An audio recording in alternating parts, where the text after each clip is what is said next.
Oops! I tariffed again. Just when we thought the tariff war was old news, Trump's bringing it back, imposing 100% tariffs on Chinese imports. Is it strategic timing, or just a big distraction?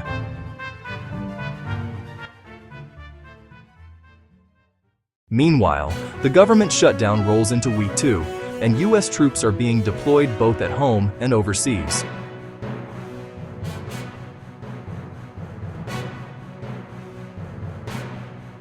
The uncertainty is turning up the heat in both equity and crypto markets. This fresh round of tariff tension sparked another wave of volatility, but that's not always bad news.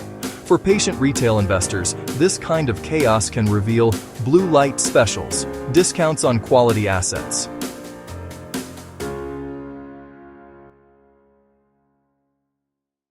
Most of these big moves are above our pay grade, but we can still benefit from the noise.